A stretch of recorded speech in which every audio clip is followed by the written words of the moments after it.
Ini adalah keluarga kekuatan super. Sofia memiliki kekuatan tak terbatas. Hanya menerapkan kekuatan ringan untuk dapat menekuk pipa besi. Irina memiliki kekuatan super tembus pandang. Meskipun dia hanya menggunakannya untuk membuat teh. Tapi itulah kekuatan yang paling diinginkan sama aku, kalian tahu gak sih? Roman memiliki kekuatan untuk melepaskan bom teleportasi. Selama dia memiliki bom untuk dilepaskan, dia bisa pergi kemana saja.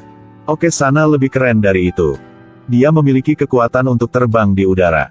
Meskipun dia memiliki tubuh lebih dari 150 pon, dia masih bisa terbang seperti Pavel bisa berbicara dengan binatang. Dan sering berselancar di video review punyaku dengan anjingnya. Dan paling gila adalah Tolik. Kemampuannya adalah menyemprotkan air dengan jari-jarinya. Tapi hanya bisa menyirami tanaman.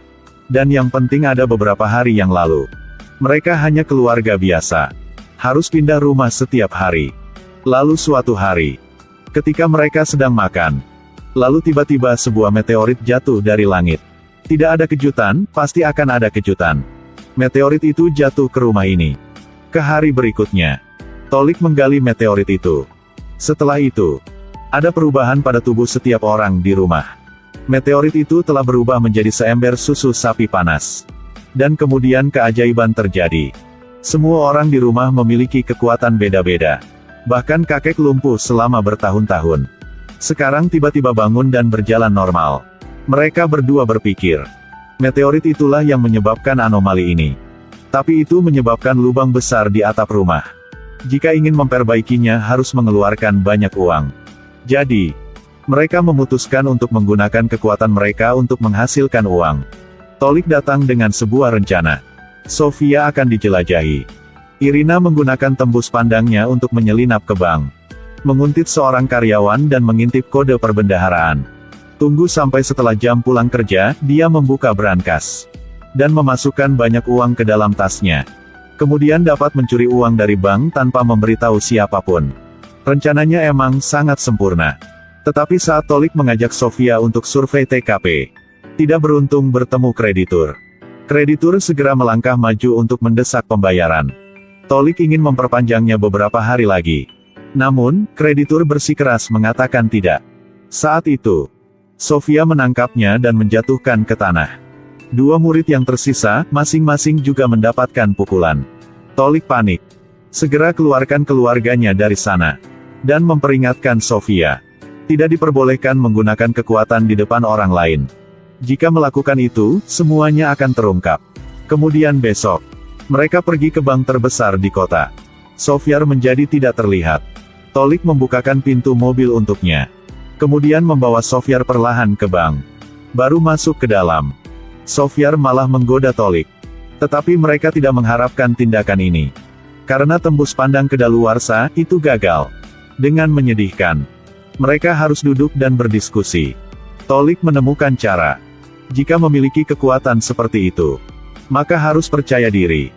Bahkan kakek juga setuju. Malam itu, seluruh keluarga pergi ke bank bersama. Mereka memakai jaring hitam. Dan mulai mengambil tindakan. Aksana memegang satu rantai. Lalu terbang ke ruang perbendaharaan. Rantai ke jendela. Sofia mendorong truk untuk memblokir gang. Kemudian Sofia menangkap rantai itu. Lalu coba tarik ke bawah. Menyebabkan jendela dan seluruh dinding ruangan berantakan. Lalu Roman menjatuhkan bom. Lalu tiba-tiba muncul di perbendaharaan. Sofia melempar Irina yang tak terlihat ke dalam. Aksana mengambil Sofia dan terbang ke perbendaharaan. Saat Sofia menekan kata sandi pintu, Sofia segera menendang pintu dan mendobraknya. Dia memeluk brankas. Dan melemparkannya langsung ke lantai bawah. Saat mereka masih ambil uang. Kemudian polisi datang. Pavel kemudian menggunakan bahasa binatang untuk memanggil sekawanan anjing liar. Untuk mengunci polisi di dalam mobil. Ketika mereka baru saja akan pergi. Kemudian bala bantuan polisi sampai juga. Kakek membuang banyak uang. Untuk membujuk para pengembara agar bergegas untuk ambilnya. Polisi datang. Keliru mengira mereka adalah penjahat dan ditangkap.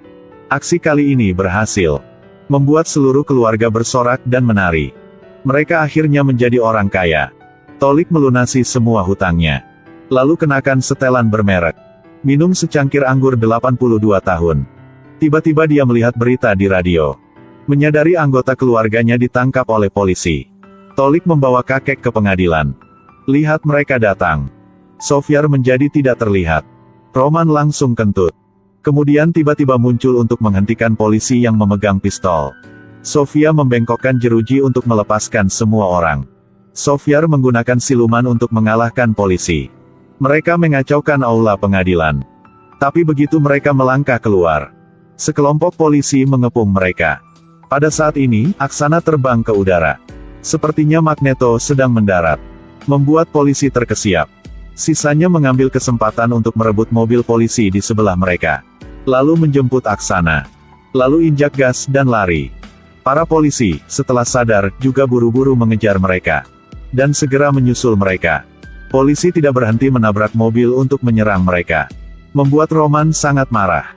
Dia langsung menjatuhkan bom dan muncul di jok belakang mobil polisi. Lalu coba belok setir. Polisi langsung menyerah. Meskipun telah memecahkan mobil, tapi sisa mobil di belakang masih menempel tanpa henti. Jadi Sofia mengambil tindakan. Gadis kecil mendorong ke depan. Mobil polisi segera kehilangan kendali dan terbalik. Tiba-tiba dua mobil polisi berhenti di depan. Tolik dengan cepat memegang setir. Mobil itu menabrak kios buah-buahan di sebelahnya. Buah terciprat ke seluruh jendela mobil. Tolik segera membuka wiper. Siapa sangka puter tidak memiliki air. Dia tenang kembali. Lalu gunakan jari untuk menyemprotkan air. Dan berhasil mencuci tumpukan buah-buahan. Semua orang sangat senang dan bangga dengan kekuatan dia. Polisi masih memblokir jalan di depan. Sofia kemudian mengulurkan tangannya, dan ambil tiang dan kembali ke posisi semula. Mobil polisi di belakang tidak mengerem tepat waktu, dan saling bertabrakan.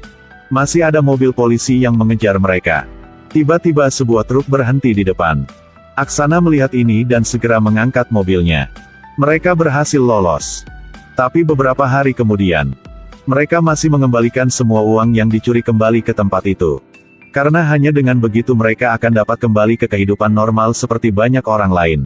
Cerita berakhir di sini. Ini adalah film tentang kekuatan super.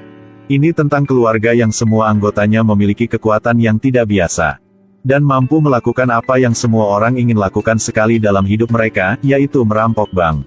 Tapi kemudian, mereka juga menyerahkan uang ini untuk bisa hidup normal dan damai. Berbuat salah itu tidak menakutkan. Menakutkan adalah salah, tetap mau salah. Untuk memperbaiki kesalahan, itu benar-benar membutuhkan banyak keberanian.